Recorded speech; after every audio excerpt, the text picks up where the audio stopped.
Hello, everyone. Thank you for joining us today. Just give us maybe one more minute to give everyone the chance to actually join the call. In the meantime, I'm just going to prepare a quick poll here. As some of you may know, we just recently started doing these kind of webinars. Actually, this is the second one we are doing. And we're still looking to figure out what the perfect time for our webinars would be.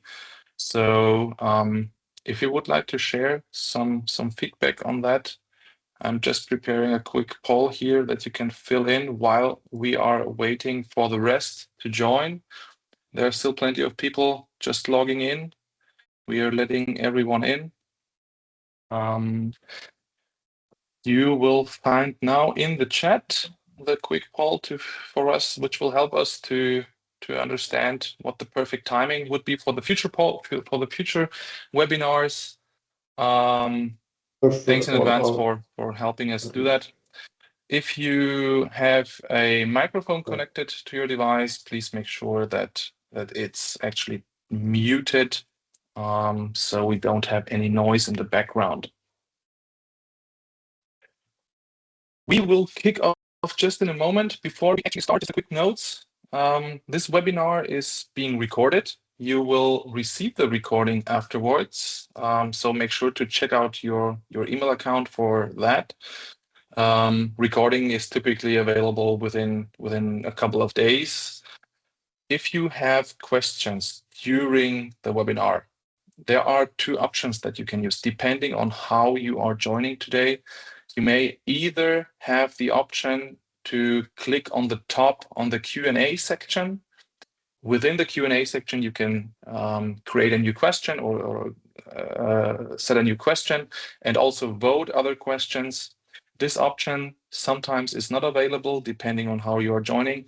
If you don't see the Q&A section on the top bar, you can also write your questions in the chat. We will make sure to answer as many of them as we can at the end. And yeah, with that, I would just like to start with a brief introduction into today's topic, which is about basically Icinga dependencies and also the all new Icinga dependency views module that we created and released a couple of weeks ago. Who are we? My name is Berim. I'm the COO of Icinga, and I'm kind of your moderator of today. With me is Johannes, who's our lead developer for Icinga Web and the modules, and certainly also was leading the development of Icinga Dependency Views, the new module.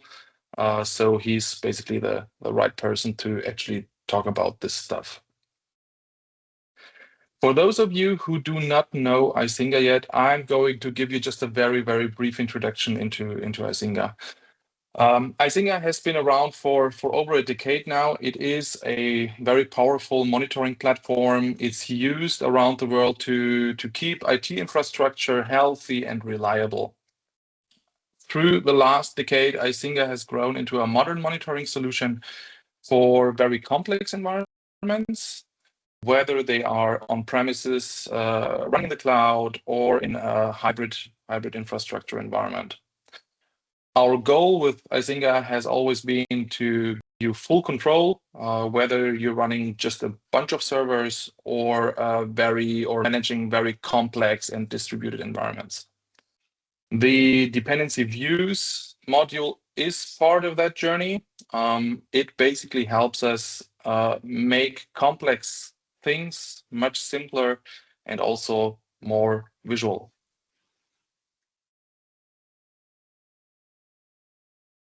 Why do dependencies matter? Before we dive in, let's just take a step back. Why do dependencies matter in monitoring? In short, because not all alerts are equally important. Knowing what depends on what helps you reduce alert noise. It helps you pinpoint root cause faster, and it also helps you understand the impact of outages in your IT infrastructure. And when the monitoring reflects your real infrastructure logic, it's basically a game changer because you actually understand what problems are connected to each other. But configuring those relationships and also visualizing them, it hasn't always been easy with Icinga, even though we have dependencies configurable since forever. We aimed to fix the visualization part of that, and that's where we are today. So what can you expect today? In today's session, it's all about dependencies in Icinga, relations between objects. It's a powerful but often underused part of our monitoring system. And another part will be how our new dependency views module makes working with dependencies much easier. We will talk about dependencies in general, why they matter, what they do, how they work.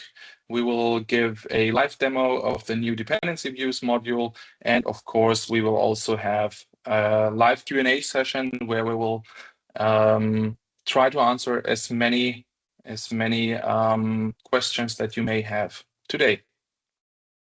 With that, I'm handing over to Johannes, who will take care about the actual content of today. Thanks for joining us.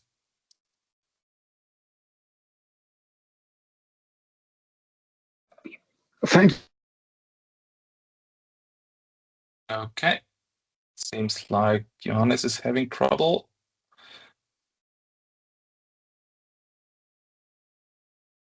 Okay, let's give him a minute to rejoin the session. It will not take too long. Here we go. I'm sorry, I've pushed the wrong button. Anyway, thank you, Blaram. Let's dive right in. I've prepared a quick demo, yes, and let's quickly suppose or assume maybe from one work routine or something that a user approached you and complained about some issue. And well, as it is most oftenly, not all details are given, but anyway, you take a look. You log in and try to pinpoint the issue without knowing very much about it, but anyway.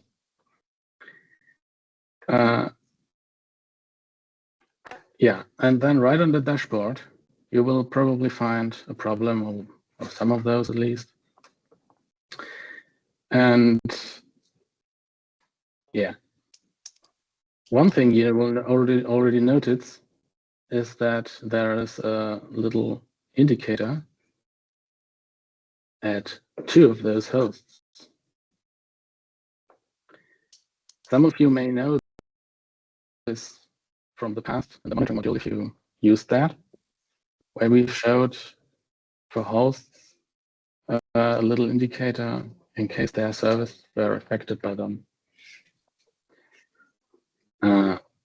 This time, we show the same information, even for services, just in case they are responsible for any outage of their children.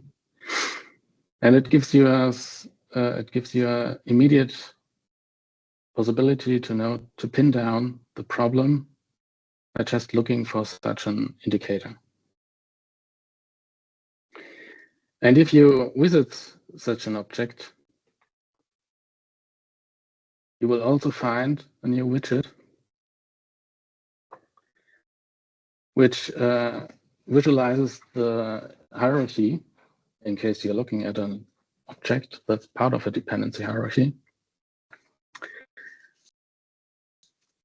And includes the most critical nodes to children and parents in case there are any.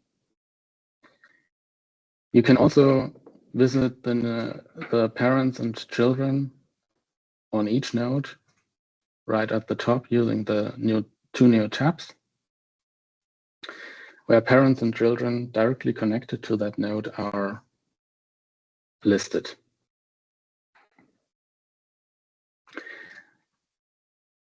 But yeah, this is a demo environment, and of course you don't know what this actually is. So and so it is sometimes all as well. If you're new in an environment and you don't know how the architecture is designed or how that looks. But remember, we were approached by a user and we know who or in which team he's working. So let's try to find the host he was talking about that is actually not online or using, possible to use. I think a new thing, a little new thing you will see here is also part of the latest Icinga DB web release that lists the custom variables you look for in the search bar right at the top in case they perfectly match. This is here in that list not noticeable, not noticeable that in that case, but just imagine there are many other columns listed because your custom variable is named similarly, so you don't have the problem to look down in that large list. So, and I know the user works in the sales department, so let's find out if there are any hosts not online. Yes, there are. And yes, they all have the little indicator telling us that they are unreachable. This is also a thing from the past. We were always using that icon. But yeah, it was the only sign that maybe something is broken because of a parent relationship. And in this case, this can only be due to explicit dependency because we're looking at hosts here. So this is not related to implicit dependencies, just like it is the case on services. But yeah, let's just look at that session server and see what this is all about. Barry already hinted at this at the introduction, and of course we use the term here again. We have a root problem. This is responsible for all the outages here. And we also see the paths, the possible routes that lead to that root problem. In this case, we see two other switches that are part of this chain, and two redundancy groups. One is the actual root problem, and one is one that is connected to the server. We can also see this up down here.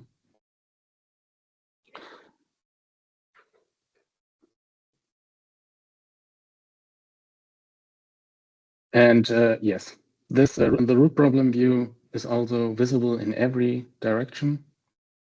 So if we click on that group again down there, then we see the same problem, the same root problem again, but with a shorter path, of course, because we raised a level up. But we still have not only a rough idea of this architecture, of this hierarchy, what the problem actually means in that case. And some of you may already noticed that there's a new little link at the widget that allows us to visit the node directly on the new dependency map. The dependency map gives you an immediate overview over the object that is part of the hierarchy and what other objects are connected. We just wait a little bit, and here we are already. In this case, we are talking about a little spine leaf configuration where we have several switches connected to other switches. And the root problems. The root problem itself is the redundancy group I mentioned already, which is part of this hierarchy and has two other switches above them. These are the switches we already saw on the dashboard. So if we now know what the issue is really about, we should be able to resolve it quickly. And of course, since this is a demo, this is the easiest task of mine. So I just visit one of those switches, check it,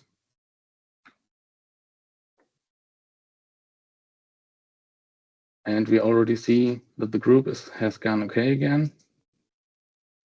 If we refresh the map, the new state will also be visible soon. The key here is that Icinga will propagate the reachability state faster than before. So in case an object goes down and is now the problem for the outage of other problems for other hosts, makes them unreachable, Icinga will propagate that state nearly immediately to allow the other features to be in effect, such as noise suppression, load suppression, and disabling checks. And it's of course the opposite around as well. If an object goes online again, that same state, unreachable state, is restored as fast as possible again. And checks are scheduled for all dependent objects. And after a while, all parts of the hierarchy will be online again. As we can see, most objects, well, yes, just a little switch again left, which we should fix, but well, it's part of a redundancy group that's now okay, and the problem is gone. The user's happy, and I hope you are as well for the short little demo. If you have any questions, then please do ask them, and I hand over to Blair again.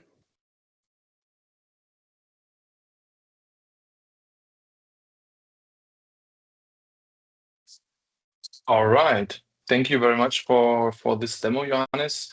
I think we are ready now to answer any questions you may have. Just a quick reminder. You can either use the chat or the Q&A section on the top. So, will the root cause be available in notifications? Is a question from Jessica. You want to answer that? In case you mean in the content of the notification, no. Unless you set up your own notification script, I don't think that the default scripts include that. Could it be part of the new Icinga notifications? Certainly, it can. In case but we have to still work on that, as you know. It's still in alpha and beta. But it's certainly a feature we plan for notifications that other sources, such as Icinga, are capable of enriching their notifications with additional details. And yes, if there's a root cause known, it will certainly include that in that feature. Mhm. Can you give us a brief explanation about what redundancy groups actually are? Redundancy groups. Well, if any of you know business process, this is an easy comparison, because if you set up a business process, you put other objects inside the process, and if you use the operator, or you essentially have a redundancy group as well. A redundancy group is used to combine objects, such as hosts and services, which all have the same children to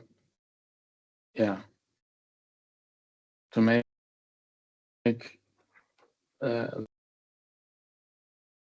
part of this group. And as long as a single node in that group is online and working, all the children are reachable. Only if all members are offline and not online, are not working, all of their children go unreachable.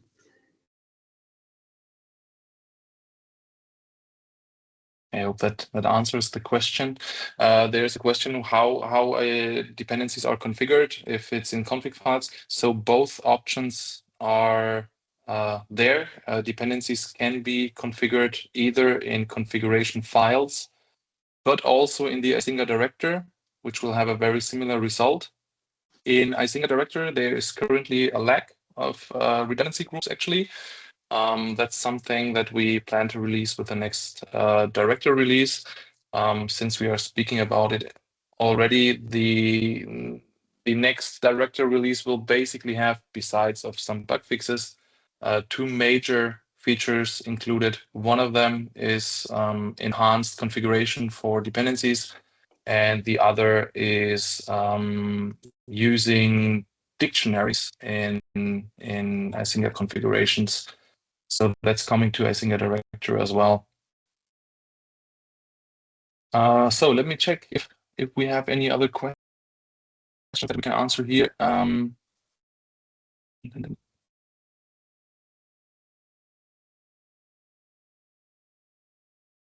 Is the module already available for installation via package managers?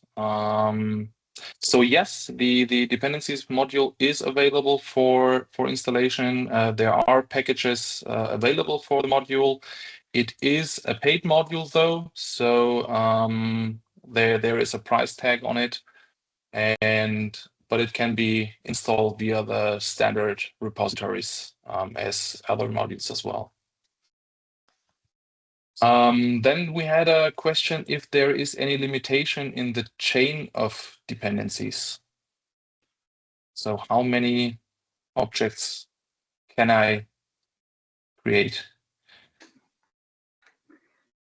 That's an interesting question. And I don't know a true fact on that, to be honest. But if I remember correctly, my colleagues working on Icinga told me that there's a soft limit of 256 nodes.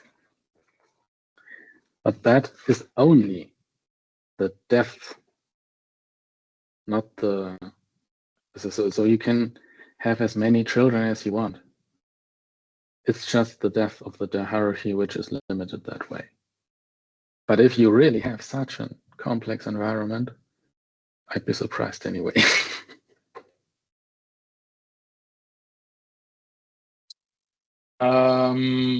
Could we use those dependency like before, for example, to stop notifications for related objects? The answer is yes. So the dependencies work as before. You may use them to either suppress notifications for certain objects. So if the parent is down, you can suppress notifications for its child, or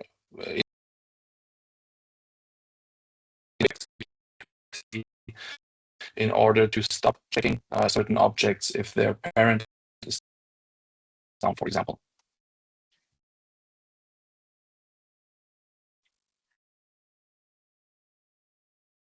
So do you have any recommendations for configuring service dependencies? That's a very generalistic question. Does anything come into your mind? No, sorry. Or maybe a service you have which is reliant on another service. But well, I don't have an actual service in mind. I'm sorry.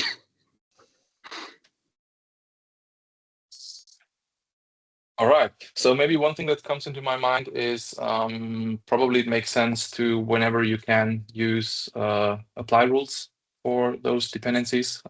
It makes it often easier to automatically create dependencies. Is compatible with IDO? No. If you want to use this, you need to migrate to Icinga. I'm sorry. All right. So as if you missed it, I hope you didn't, but IcingaDB has been around for a while now. It's basically the successor of the old database, which was called IDO. If you're still running on IDO, maybe that's a good reason to migrate to IcingaDB. It's much faster, more performant, and can handle way more objects than IDO could do before. All right, let's dig in if we have anything else that could be interesting for the whole audience. This time is there any documentation on how to use director to configure parent-child relationships to simply suppress notifications when a parent host is down? I think it's quite binary when using the director. I don't think there's a dedicated documentation about this specific part, but there are hints around in the UI which explain the dependencies configuration. But there is excessive documentation in the Icinga 2 docs about how dependencies work, what can be configured, and so on. And most of that stuff is usable in Director as well. The parts that are not usable right now is, for example, redundancy groups, but that's coming to Director as well. So there are questions about, okay, I missed that. Does the dependency graph need to be cycle free? What happens if I configure a cycle by accident? That is not possible. In case you are configuring a cycle, Icinga will complain and not start. That's a very clear answer.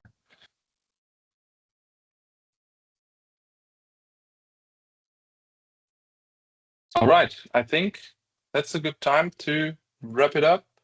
Let's check out one more thing maybe. Is the dependencies map customizable? Can you move the objects and can you add extra objects like text? No, not right now. And there are currently no plans to do so either. Maybe one more before we close this. Because I think it's quite interesting. Can the map display be restricted? Yes, this is possible with the usual restrictions in IcingaDB Web. In case the user accesses the map, which has only access to certain hosts or services, he will also only see those hosts in case they are part of a dependency hierarchy.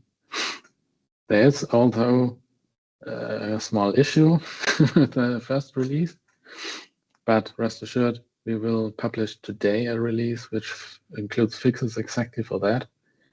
So yes, the map will probably only show objects which the user sees anyway in IcingaDB Web.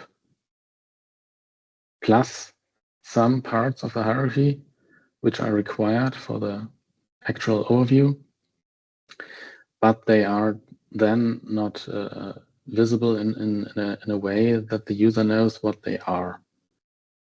The user knows what that they exist, but further details are not disclosed. All right. Okay. Now it's time to say thank you to Johannes for your time, and thank you for sharing the demo on the new Icinga dependency views module. As mentioned before, the module is available with a paid software subscription. It is included in current service contracts if you have those already. We will also share the video of this recording afterwards. We will include a discount code for the module as well. You can use it and try it out in the live demo. It's included in there. You can play around with it, get a feeling for it, what it displays. It basically has very similar configuration to what we've seen today. Thank you for joining us today. Please feel free to share your feedback in the chat before you leave. Let us know if this webinar met your expectation, or if you have any other concerns or anything you would like to see in the future. We will continue to do these webinars. We have just started. You can expect more of them in the future. Thanks for joining us today. Take care and have a good day. Bye-bye. Bye-bye.